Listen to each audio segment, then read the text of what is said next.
Hello everyone. तो आज के इस वीडियो लेक्चर में हम पढ़ेंगे एबल्स टेस्ट।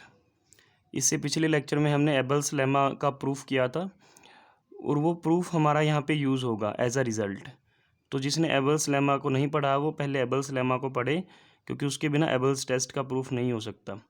तो एबल्स टेस्ट की स्टेटमेंट क्या है? If summation a n is convergent and the sequence b n is monotonic and bounded. अगर आपके पास एक सीरीज़ है समेशन ए एन, जो कि कैसी सीरीज़ है? कन्वर्जेंट सीरीज़ है, और एक सीक्वेंस है बी एन। बी एन कैसी सीक्वेंस है? मोनोटोनिक है और साथ में वो बाउंडेड है। अब मोनोटोनिक में दो टाइप की बातें होती है, तो मोनोटोनिकली इंक्रीजिंग, दूसरा मोनोटोनिकली डिक्रीजिंग। तो बी एन किसी भी टाइप की हो सकती है, वो मोनोटोनिकली इंक्रीजिंग भी हो सकती है, मोनोटोनिकली डिक्रीजिंग भी हो सकती है, और साथ में उसको क्या होना चाहिए? बाउंडेड होना चाहिए। अगर आपके पास ये चीज़ें हैं पहले से अवेलेबल, फिर आप एक सीरीज़ बनाओ summation a n b n, तो वो सीरीज़ क्या करेगी? कन्वर्ज करेगी। ठीक है, दो चीज़ें होनी चाहिए, एक सीरीज़ होनी चाहिए, एक सीक्वेंस होनी चाहिए। सीरीज़ कन्वर्जेंट होनी चाहिए, सीक्वेंस मोनोटोनिक और बाउंडेड होनी चाहिए। ठीक है, तो इस सीरीज़ और सीक्वेंस की टर्म्स का यूज़ करके एक नई सब सीरीज़ बनाएंगे ए एन बी एन के नाम से, प्रोडक्ट कर करके ये सीरीज़ भी क्या करेगी? कन्वर्ज करेगी। ठीक है, तो इसको प्रूफ करने में हम क्या करेंगे? इसको प्रूफ करते टाइम हम ना ए एन बी एन को एक अलग फॉर्मेट देंगे। पहले ए एन बी एन की वैल्यू, एक अलग टाइप की वैल्यू इसको प्रोवाइड करवाएंगे। एक नई सीक्वेंस हम बनाएंगे यहाँ पे। वो जो सीक्वेंस बनाएंगे उस सीक्वेंस का यूज़ करके हम ए एन बी एन को उस सीक्वेंस की फॉर्म में कुछ वैल्यू लिखेंगे, नीचे भी लिखेंगे थोड़ी देर बाद। तो वो जो नई सीरीज़ हमारी बनेगी, वो सीरीज़ हम कन्वर्जेंट अगर दिखा देंगे तो हम बोल देंगे कि ये सीरीज़ भी क्या है? कन्वर्जेंट है। ठीक है, तो सबसे पहले हमारे पास जो इन्फॉर्मेशन है हम उसका यूज़ करेंगे। As the sequence b n is monotonic and bounded, जैसा दिया गया है कि सीक्वेंस बी एन क्या है? मोनोटोनिक है और साथ में बाउंडेड है। अब मोनोटोनिक सीक्वेंस और बाउंडेड हो तो वो कन्वर्जेंट हो जाती है। ऐसा क्यों? By monotone convergence theorem. Monotone convergence theorem क्या थी? अगर आपके पास कोई मोनोटोनिकली इंक्रीजिंग सीक्वेंस है और वो बाउंडेड है, ठीक है, तो बाउंडेड अबव है, क्योंकि वैसे तो उसमें बाउंडेड में दोनों ही बातें आ जाती है, bounded below and bounded above. ठीक है, पर हम अगर मोनोटोनिकली इंक्रीजिंग सीक्वेंस है तो उसमें बाउंडेड अबव की प्रॉपर्टी का यूज़ करते हैं। तो मोनोटोनिकली इंक्रीजिंग सीक्वेंस है और बाउंडेड अबव है, तो वो लीस्ट अपर बाउंड को कन्वर्ज करेगी। और अगर मोनोटोनिकली डिक्रीजिंग सीक्वेंस है, बाउंडेड बिलो है, तो अपने ग्रेटेस्ट लोअर बाउंड की तरफ कन्वर्ज करेगी, ग्रेटेस्ट लोअर बाउंड को कन्वर्ज करेगी। ठीक है, तो ये sequence b n monotonic sequence है और बाउंडेड है, therefore sequence b n is convergent. इसका मतलब सीक्वेंस बी एन क्या होगी? कन्वर्जेंट होगी। ठीक है, अब ये किसी न किसी नंबर पे तो कन्वर्ज करेगी, तो हमने उसका नाम रख दिया से इट इज़ बी। तो उसको हमने क्या कह दिया? वो बी है। ठीक है, तो बी के बारे में दो पॉसिबिलिटीज़ हैं यहाँ पे। बी क्या पता उसका ग्रेटेस्ट लोअर बाउंड हो उस सीक्वेंस का, या फिर उसका लीस्ट अपर बाउंड हो, क्योंकि मोनोटोनिक में दो टाइप के बिहेवियर शामिल किए जाते हैं। ठीक है, तो यहाँ पे यही चीज़ लिखी गई है। अगर बी एन डिक्रीजिंग है मोनोटोनिकली, ठीक है, तो बी क्या होगा फिर? देखो, बी एन अगर डिक्रीजिंग है मोनोटोनिकली तो ये किस पे कन्वर्ज करेगी? ये ग्रेटेस्ट लोअर बाउंड पे कन्वर्ज करेगी। ठीक है, तो बी पे अगर ये कन्वर्ज करेगी तो बी क्या बनेगा? बी ग्रेटेस्ट लोअर बाउंड बनेगा, तो इसलिए लिखा b equals to greatest lower bound of b n if b n is decreasing. ठीक है, अब ऐसे ही अगर बी एन इंक्रीजिंग है, ठीक है, और ये मोनोटोनिक तो होगी, मोनोटोनिकली इंक्रीजिंग है और साथ में बाउंडेड अबव है, तो किस पे कन्वर्ज करेगी? वो अपने लीस्ट अपर बाउंड पे कन्वर्ज करेगी। वो तो बी पे कन्वर्ज कर रही है, इसका मतलब बी क्या होगा फिर? Least upper bound of b n. ठीक है, तो यहाँ पे बी की दो पॉसिबिलिटी थी, हमने दोनों को ओपन करके लिख दिया। ठीक है, लेट अस डिफाइन। अब हम कुछ डिफाइन करेंगे। हम एक नई सीक्वेंस बनाएंगे जिसको हम यू एन से डिनोट करेंगे। और इस सीक्वेंस को हम क्यों बना रहे हैं? ताकि हम लास्ट में वो एबल्स लेमा का यूज़ कर सके। ठीक है, ए एन सीरीज़ पे और इस यू एन सीक्वेंस पे, इन दोनों का जो यूज़ करके हम इन दोनों की हेल्प से हम फिर लास्ट में एबल्स लेमा यूज़ करेंगे। इन दोनों को पहले उस टाइप का दिखाएंगे कि ये एबल्स लेमा की कंडीशनें मानते हैं सारी की सारी, और जब ये एबल्स लेमा की सारी कंडीशंस फॉलो कर लेंगे तो फिर हम एबल्स लेमा अप्लाई करेंगे। ठीक है, तो लेट अस डिफाइन। तो अब हमने डिफाइन किया एक सीक्वेंस यू एन। हमने एक सीक्वेंस यू एन डिफाइन कर ली। यू एन को कैसे डिफाइन किया है? यू एन को हमने ना बी एन का यूज़ करके डिफाइन किया। अब बी एन जो है वो अपने आप में दो टाइप के बिहेवियर रख सकती है। उन दो में से कोई एक टाइप का बिहेवियर होगा, या तो बी एन डिक्रीजिंग होगी या फिर बी एन इंक्रीजिंग होगी। ठीक है, तो यू एन का भी इन दोनों की हेल्प से हम यू एन को डिफाइन करेंगे बारी बारी से। क्या पता बी एन इंक्रीजिंग हो डिक्रीजिंग हो, क्या पता बी एन इंक्रीजिंग हो। अगर बी एन इंक्रीजिंग है तो हम यू एन की वैल्यू क्या लेट करेंगे, हम यू एन की वैल्यू लेट करेंगे बी माइनस बी एन। अगर बी एन डिक्रीजिंग है, ठीक है, तो हम यू एन की वैल्यू लेट करेंगे बी एन माइनस बी। और ऐसे ही क्यों लेट किया है तो ये आगे हमें थोड़ी देर बाद पता चलेगा कि ऐसे ही क्यों हमने लेट किया है। हम यू एन डिफाइन क्यों कर रहे हैं, पहली बात तो हम इसको कंस्ट्रक्ट क्यों कर रहे हैं, ताकि हम क्या लगा सके एबल्स लेमा। एबल्स लेमा में जो बी एन सीक्वेंस होती थी, ये एबल्स लेमा की यहाँ पे स्टेटमेंट मैंने अलग से लिखी हुई है। अगर ए एन कोई सीरीज है रियल नंबर्स की, ठीक है, जिसके पार्शियल सम्स बाउंडेड है, और बी एन क्या है, कोई नॉन नेगेटिव, दो चीज़ें होनी चाहिए बी एन के अंदर, नॉन नेगेटिव होनी चाहिए और वो नॉन इंक्रीजिंग होनी चाहिए। अगर बी एन के अंदर ये दो खासियतें हैं, ठीक है, तो हम ये चीज़ लिख सकते हैं वहाँ पे कि ये एक नई सीरीज़ बनाई है ए एन बी एन, ठीक है, जिसमें एन 1 से इन्फिनिटी तक रन करेगा, उसके पार्शियल सम है ये। तो जो वो नई सीरीज़ बनेगी उसके पार्शियल सम्स क्या होंगे, बाउंडेड होंगे, ठीक है। तो ये जो एबल्स लेमा लगाने के लिए एक सीरीज़ होनी चाहिए और एक सीक्वेंस होनी चाहिए, उसको बी एन से डिनोट करो या यू एन से डिनोट करो, उससे फ़र्क नहीं पड़ता। तो बस यही एबल्स लेमा का फॉर्मेट हम हमारी थ्योरम में अब कंस्ट्रक्ट करेंगे, ठीक है। बस हमारी थ्योरम में एबल्स टेस्ट में बी एन नहीं होगा, वहाँ पे यू एन हम कंस्ट्रक्ट करेंगे। पर यू एन की प्रॉपर्टीज़ यही होनी चाहिए, यू एन नॉन नेगेटिव होनी चाहिए और यू एन नॉन इंक्रीजिंग होनी चाहिए, ठीक है। तो हमने यहाँ पे यू एन जो डिफाइन करी है, इसको हम नॉन नेगेटिव दिखाएंगे और इसको नॉन इंक्रीजिंग दिखाएंगे, ठीक है। अब हमने बी एन को किसके इक्वल लिया, यू एन को किसके इक्वल लिया, बी माइनस बी एन। कब, जब बी एन इंक्रीजिंग सीक्वेंस है।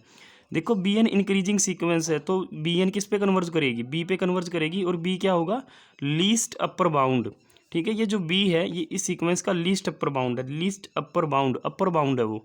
अपर बाउंड क्या होता है, उस सीक्वेंस की हर टर्म से वो ग्रेटर देन इक्वल रहेगा, ठीक है। तो बी है जो वो हर एक बी एन से ग्रेटर देन इक्वल होगा, क्यों, क्योंकि बी क्या है, लीस्ट अपर बाउंड है, ठीक है। तो बी हर एक बी एन से ग्रेटर देन इक्वल है, ये बड़ा रहेगा या बराबर रहेगा हर एक बी एन से। अब इसमें से अगर हम बी एन को माइनस करेंगे, मतलब बी एन कोई भी टर्म अगर सीक्वेंस की बी में से घटाई जाएगी, तो ये जो वैल्यू आएगी या तो ये ज़ीरो होगी या ज़ीरो से बड़ी होगी। क्यों, क्योंकि ये मिनिमम इनके बराबर हो सकता है, बी की वैल्यू बी एन के बराबर तक आ सकती है, इससे छोटी नहीं जाएगी। यानी या तो ये दोनों चीज़ें बराबर होंगी तो यू एन ज़ीरो बन जाएगा उस टाइम पे।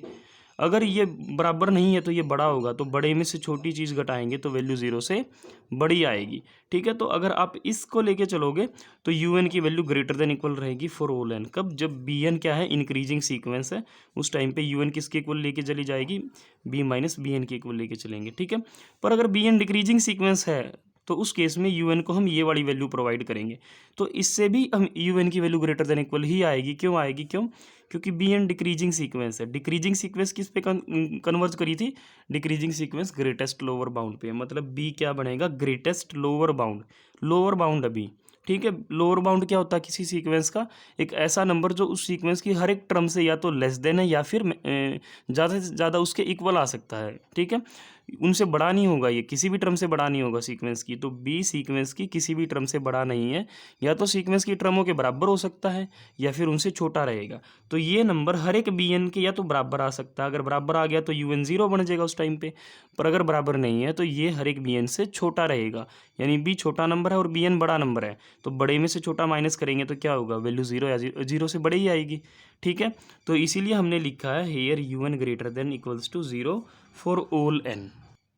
और हम यही चाहते थे कि जो ये नई सीक्वेंस हमने बनाई है यू एन, ये नॉन नेगेटिव टर्म्स की सीक्वेंस हो, है ना। नॉन नेगेटिव मतलब नेगेटिव टर्म नहीं होनी चाहिए, ज़ीरो हो सकती है या ज़ीरो से बड़ी टर्म इसके अंदर हो सकती है, ताकि हम इसमें एबल्स लेमा यूज़ कर सकें, ठीक है। एबल्स लेमा की एक कंडीशन तो हमने निकाल दी है, ठीक है।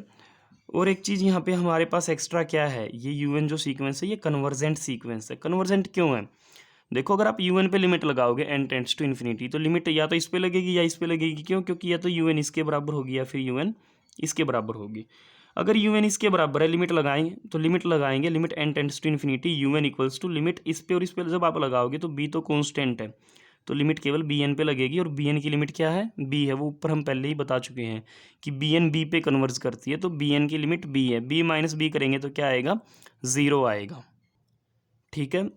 और अगर यू एन इसके इक्वल लेके चलते तब भी लिमिट लगाने पे बी एन पे लिमिट लगेगी, और बी एन की लिमिट क्या है, बी है, जो कि बी माइनस बी करके क्या आएगा, ज़ीरो आएगा। ठीक है, तो यू एन की लिमिट हर हाल में ज़ीरो ही आएगी। क्यों? क्योंकि बी एन की लिमिट क्या है, ज़ीरो। तो दोनों सॉरी बी एन की लिमिट बी है, तो दोनों केसेस से क्या कंक्लूड होएगा, यू एन की लिमिट क्या है, ज़ीरो है। तो इसलिए हमने यहाँ पे लिखा है limit n tends to infinity u n equals to zero.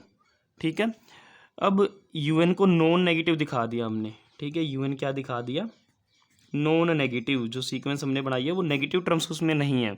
अभी क्या दिखाना रहता है, ये नॉन इंक्रीजिंग है, मतलब मोनोटोनिकली क्या है, ये डिक्रीजिंग सीक्वेंस है। ठीक है, तो मोनोटोनिकली इंक्रीजिंग या डिक्रीजिंग दिखाने के लिए हम क्या करते हैं, किसी भी सीक्वेंस को उसकी ना दो लगातार टर्म्स हम पिक करते हैं और उनका डिफरेंस लेते हैं। ठीक है, और उस डिफरेंस को चेक करते हैं कि क्या वो greater than equals to zero है, क्या वो less than equals to zero है। तो यहाँ पे भी हमने क्या किया है, इस सीक्वेंस यू एन की कोई दो लगातार टर्म्स हमने उठाई, एक यू एन है, उससे अगली कौन सी होगी, यू एन प्लस वन, उनका डिफरेंस ले लिया, तो u n minus u n plus one. अब देखो यू एन की जो वैल्यू है वो दो तरीके से डिफाइन करी जा सकती है ना, तो u n minus u n plus one की वैल्यू भी दो तरीके से ही डिफाइन की जाएगी। एक बार तो ऐसे पढ़ेंगे, अगर यू एन किसके इक्वल है, बी माइनस बी एन के इक्वल है, तो हम लिखेंगे u n minus u n plus one. तो इसकी वैल्यू क्या होगी, इसको कवर कर लेंगे, ऐसे देखेंगे u n minus u n plus one. अब देखो यू एन की वैल्यू क्या है, पहले वाला लेके चलेंगे b minus b n, b minus b n minus यहाँ पे minus u n plus one, मतलब b minus b n plus one, b minus b n plus one. ठीक है, ऐसे ही फिर अगर ये इसके इक्वल अगर है तो ये नीचे वाली वैल्यू मिलेगी। ठीक है, अब अगर हम इसको देखें, इसको सोल्व करेंगे तो यहाँ से क्या वैल्यू कैंसिल आउट हो सकती है, बी से बी कैंसिल हो जाएगा, माइनस अंदर जाके माइनस को प्लस करेगा तो मिलेगा b n plus one minus b n, और नीचे ऐसे ही क्या मिलेगा, b n minus b n plus one. ये केस कब बनेगा, जब बी एन इंक्रीजिंग है, ये केस कब बनेगा, जब बी एन डिक्रीजिंग सीक्वेंस है। ठीक है, अगर हम इस ऊपर वाले को देखें ध्यान से, ठीक है, ये वाला केस ले, u n minus u n plus one की वैल्यू क्या आई, b n plus one minus b n, कब, जब बी एन इंक्रीजिंग है। देखो बी एन इंक्रीजिंग सीक्वेंस है, इंक्रीजिंग सीक्वेंस की क्या खासियत होती है, आगे वाली हर टर्म उससे पहले वाले प्लेस की टर्म से ग्रेटर देन इक्वल आएगी। ठीक है, कोई भी टर्म आप लो, जैसे बी एन प्लस वन और बी एन है, ठीक है, ये आगे वाले प्लेस की टर्म है, ये पीछे वाले प्लेस की टर्म है, जस्ट पीछे पीछे वाले प्लेस की। तो आगे वाली टर्म में से उससे पहले वाली टर्म अगर आप माइनस करोगे तो क्या वैल्यू आएगी, या तो जीरो आएगी या फिर जीरो से बड़ी वैल्यू आएगी, क्योंकि ये टर्म बड़ी रहेगी, ये टर्म छोटी होगी या इक्वल होगी। ठीक है, तो ये value greater than equal to zero आएगी। तो वहाँ से आप क्या बोल सकते हो, u n minus u n plus one क्या हो गया, greater than equals to zero हो गया, कब, जब बी एन क्या है, इंक्रीजिंग सीक्वेंस। अब ऐसे इसको देखेंगे। ठीक है, अगर बी एन डिक्रीजिंग है, डिक्रीजिंग का मतलब क्या होता है, आगे वाली टर्म छोटी है, उससे पहले वाली टर्म बड़ी रहेगी। जैसे यहाँ पे लिखा हुआ b n minus b n plus one, तो ये आगे वाली टर्म है, ये पहले वाली टर्म है, तो पहले वाली टर्म बड़ी है, उसके बाद वाली टर्म छोटी है, अब इक्वल होएगी। अगर इक्वल होगी दोनों टर्म में तो जीरो, अगर इक्वल नहीं हुई तो ये बड़ी है, बड़ी में से छोटी माइनस करेंगे तो क्या वैल्यू आएगी, बड़े में से छोटा घटाएंगे तो ग्रेटर देन जीरो आएगा। तो उस केस में भी u n minus u n plus की value greater than equals to zero आएगी। ठीक है, तो यही यहाँ पे लिखा हुआ है, u n minus u n plus one की value greater than equals to zero आएगी दोनों केसेस के लिए, for all n greater than equals to, for all n belongs to natural number. तो यहाँ से हम इम्प्लाई कर सकते हैं, इसको जब उधर शिफ्ट करेंगे तो u n is greater than equals to u n plus one. ठीक है, तो यही चीज़ हम चाहते थे कि जो यू एन सीक्वेंस है वो क्या हो, नॉन इंक्रीजिंग सीक्वेंस हो, जो कि एबल्स लेमा की रिक्वायरमेंट है। तो u n is greater than equals to u n plus one, जैसे u two is greater than equals to u three is greater than equals to u four, मतलब जैसे जैसे आप प्लेस बढ़ा रहे हो वैसे वैसे टर्म की जो वैल्यू वो लेस देन इक्वल हो रही है पहले वाले टर्म से। ठीक है, this shows that u n is a decreasing sequence. तो इससे हमें क्या पता चलता है, यू एन कैसी सीक्वेंस बनी है, डिक्रीजिंग सीक्वेंस है। और यहाँ पे हमने क्या दिखाया था, ये नॉन नेगेटिव है, तो वही हमने लिखा है यहाँ पे क्या है, ये नॉन नेगेटिव मतलब पॉजिटिव टर्म्स की है। ठीक है, तो यू एन सीक्वेंस हमने बना ली, डिक्रीजिंग सीक्वेंस है, साथ में नॉन नेगेटिव टर्म्स मतलब पॉजिटिव टर्म्स की सीक्वेंस है। यही चीज़ हमें चाहिए थी एबल्स लेमा लगाने के लिए। ठीक है, एबल्स लेमा लगाने से पहले हम एक और चीज़ यहाँ पे दिखाएंगे, हम बी एन की वैल्यू निकाल लेंगे। बी एन जो सीक्वेंस हमें स्टेटमेंट में ही दी गई थी, ठीक है, वो बी एन की जो वैल्यू निकाल लेंगे वो हम इस नई सीक्वेंस की टर्म में निकाल लेंगे, यू एन की टर्म में। देखो कैसे, यू एन की वैल्यू किसके इक्वल है, यू एन की वैल्यू ये दो चांसेस है, या तो बी माइनस बी एन या बी एन माइनस बी। अगर ये दोनों बराबर हो जाए, यू एन किसके इक्वल हो जाए, बी माइनस बी एन के, यहाँ से बी एन की वैल्यू कैसे निकालेंगे, इसको उधर शिफ्ट करेंगे, इसको इधर, तो बी एन किसके इक्वल हो जाएगा, बी माइनस यू एन के इक्वल, कब, जब बी एन इंक्रीजिंग है। तो यही यहाँ पे लिखा हुआ है, अगर बी एन इंक्रीजिंग है तो यू एन किसके, बी एन किसके इक्वल हो जाएगा, बी माइनस यू एन के। वैसे ही फिर अगर बी एन डिक्रीजिंग है तो बी एन किसके इक्वल हो जाएगा, बी प्लस यू एन के इक्वल हो जाएगा। ठीक है, अब हम ए एन इंटू बी एन की अगर वैल्यू निकाल लेंगे तो वो क्या निकलेगी, तो ए एन इंटू बी एन करेंगे तो ए एन की तो एक ही वैल्यू है जो स्टार्टिंग में दी गई है, ए एन कोई कन्वर्जेंट सीरीज़ है तो उसकी वैल्यू तो पहले से दी गई है। हमने बी एन की वैल्यू में थोड़ा बदलाव किया है, बी एन को हमने यू एन की टर्म्स में निकाला तो दो पॉसिबिलिटीज़ मिली, या तो बी एन इसके इक्वल या बी एन इसके इक्वल। तो ए एन इंटू बी एन की भी दो ही पॉसिबिलिटीज़ मिलेंगी, या तो ए एन इसके इक्वल होगा या ए एन इसके इक्वल होगा। इसके इक्वल कैसे करेंगे, इसकी ए एन से मल्टीप्लाई करो तो b into a n into u n, यहाँ पे करेंगे तो बी इंटू ए एन और a n into u n. ठीक है, तो ये हमने a n into b n define कर लिया। ठीक है, अब इस ए एन बी एन का यूज़ करके जब हम सीरीज़ बनाएंगे तो वो सीरीज़ क्या मिलेगी हमें, summation n running from 1 to infinity a n b n किसके इक्वल होगा, यहाँ पे भी समेशन लगाएंगे, यहाँ पे भी, इन चारों चीज़ों पे हम क्या लगा देंगे, समेशन लगा देंगे। अब बी क्या है, बी तो कोई कांस्टेंट नंबर है, बी क्या था, बी एन सीक्वेंस जिस नंबर पे कन्वर्ज कर रही थी वो नंबर था बी, तो बी तो एक नंबर है, वो सीरीज़ के बाहर लिख देंगे। ठीक है, ऐसे ही यहाँ पे बाहर लिख दिया, तो ये सीरीज़ जो ए एन बी एन है वो किसके इक्वल होगी, b into summation a n minus a n u n, ऐसे ही b into summation a n plus a n u n. ठीक है, ये हमने इसको नाम दे दिया सेकंड इक्वेशन। अब हम चाहते क्या हैं, हम चाहते हैं ये सीरीज़ कन्वर्ज करे। ठीक है, ये सीरीज़ तो इसके इक्वल दिखा दी हमने, या तो इसके इक्वल या इसके इक्वल। अगर ये इसके इक्वल है और ये कन्वर्ज कर जाए, ये जो भी ये मामला यहाँ पे लिखा हुआ है, जो सीरीज़ यहाँ पे बनाई गई है, तो ये सीरीज़ कन्वर्ज कर जाएगी। अगर ये इसके इक्वल आ गई तो ये जो भी बनेगी ये अगर कन्वर्ज कर जाए तो ये भी क्या कर जाएगी, कन्वर्ज कर जाएगी। अब हमारा मेन मोटिव क्या है, इसको कन्वर्जेंट दिखाना है और इसको कन्वर्जेंट दिखाना। ठीक है, अब अगर हम इस पर ध्यान से देखें तो ये क्या लिखा हुआ है, ये भी एक सीरीज़ है, ये भी एक सीरीज़ है, और ये क्या किया उनका डिफरेंस। अगर आपके पास दो सीरीज़ है, दोनों कन्वर्जेंट हैं, तो उनका डिफरेंस करके जो सीरीज़ बनेगी वो भी क्या बनेगी, कन्वर्जेंट सीरीज़ बनेगी। ठीक है, वैसे ही अगर आपके पास दो कन्वर्जेंट सीरीज़ है तो उनका सम करके भी क्या बनेगी, कन्वर्जेंट सीरीज़। तो बस अब अगर हम ये दिखा दें कि ये दोनों कन्वर्जेंट सीरीज़ है तो उनका डिफरेंस ऑटोमेटिकली क्या हो जाएगा, कन्वर्जेंट हो जाएगा। और वो डिफरेंस ही किसकी इक्वल है, हमारी जो सीरीज़ हमें कन्वर्जेंट दिखानी थी उसके इक्वल है। वैसे ही अगर ये दोनों सीरीज़ अगर हमने कन्वर्जेंट दिखा दी तो उनका सम भी क्या हो जाएगा, कन्वर्जेंट हो जाएगा, जो कि इसके इक्वल है। ठीक है, मतलब इसको भी कन्वर्जेंट दिखाना और इसको भी कन्वर्जेंट दिखाना, ये तो पहले से ही कन्वर्जेंट है। क्यों, देखो समेशन ए एन तो स्टेटमेंट में ही दी गई है कि ये कन्वर्जेंट सीरीज़ है। अब बी कोई नंबर है, किसी नंबर से उसको मल्टीप्लाई कर देंगे तो उससे उसके बिहेवियर पे कोई फ़र्क नहीं पड़ेगा, वो फिर भी कन्वर्जेंट ही रहेगी, मतलब ये कन्वर्जेंट सीरीज़ है। तो हमारा मेन मोटिव है इसको कन्वर्जेंट दिखाना। ठीक है, अगर ये कन्वर्जेंट होगी तो डिफरेंस कन्वर्जेंट होकर ये कन्वर्जेंट हो जाएगी। अब नीचे वाले में भी सेम है, ये तो यही चीज़ लिखी हुई है, ये तो कन्वर्जेंट है, तो बी से मल्टीप्लाई करके भी क्या रहेगी, कन्वर्जेंट ही रहेगी। तो मेन मोटिव क्या है, इसको कन्वर्जेंट दिखाना, summation a n u n को, और इनका सम तो फिर क्या हो जाएगा, ऑटोमेटिकली कन्वर्जेंट। तो अब हमारा मेन मोटिव क्या है, इस पर फोकस करेंगे, summation a n u n पे, इसको कन्वर्जेंट दिखाएंगे। और इसको कन्वर्जेंट दिखाने के लिए हम यूज़ करेंगे Kosi general principle of convergence for series. ठीक है, तो उससे पहले हम इस पे एबल्स लेमा लगाएंगे और एक रिज़ल्ट कंक्लूड करेंगे वहाँ से।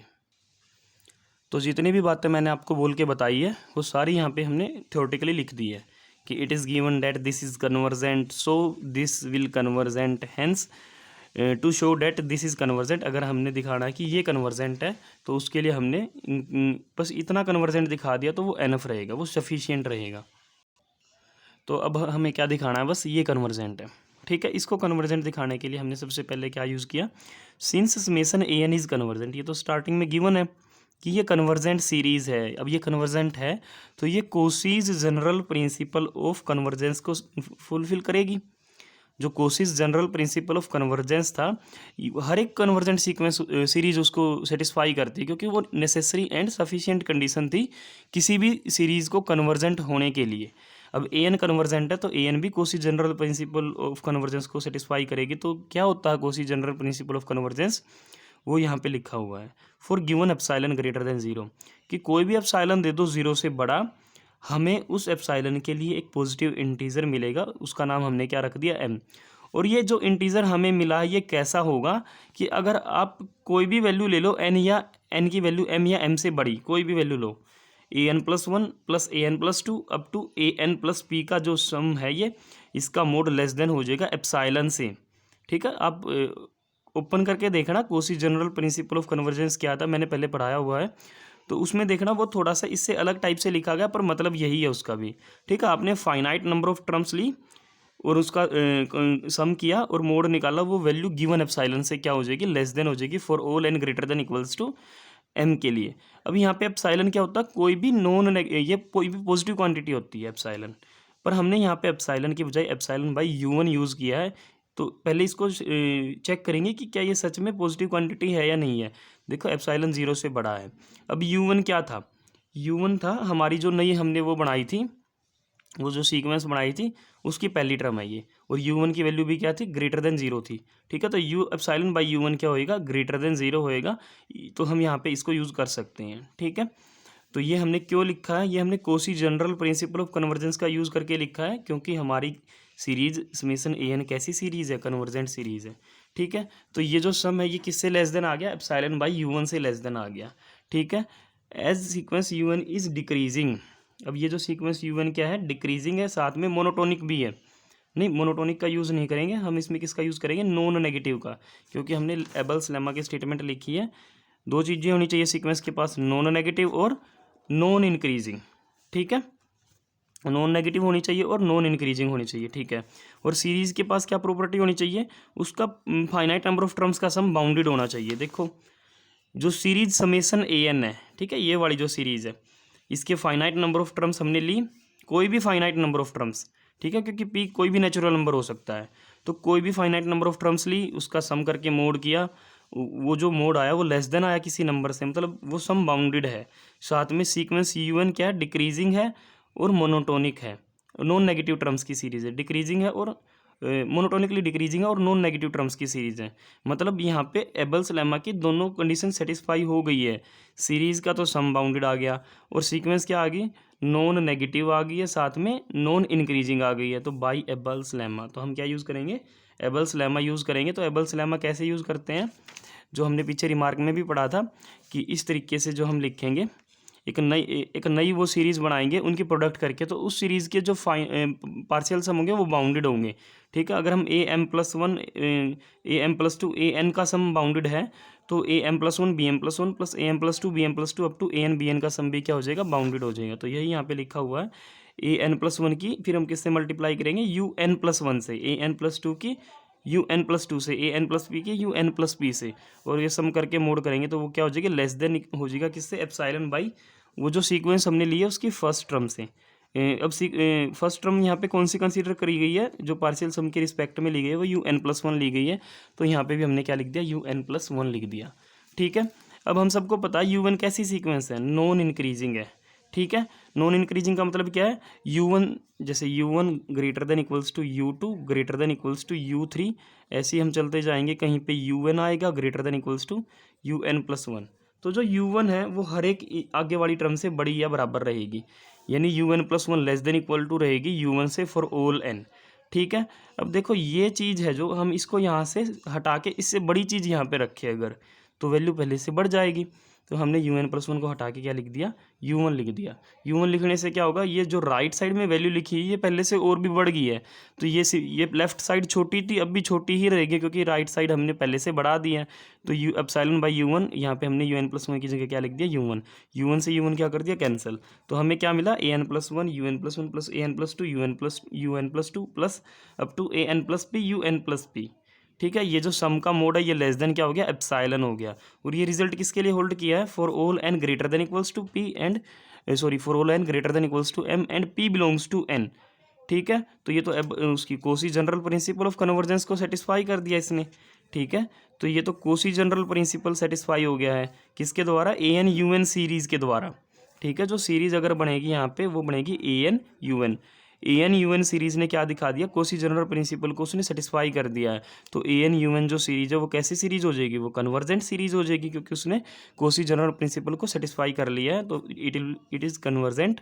अब ये कन्वर्जेंट होगी, और हमने पहले बोल दिया था कि इतना एनफ है, इतना सफिशियंट है कि अगर ये कन्वर्जेंट होगी, बाकी चीज़ें तो हमने बता दी थी कि वो कन्वर्जेंट कैसे हैं। अब ये कन्वर्जेंट होगी है, तो हमारी जो an bn है वो भी क्या हो जाएगी, कन्वर्जेंट हो जाएगी, थर्ड को सेकंड में जब हम यूज़ करेंगे।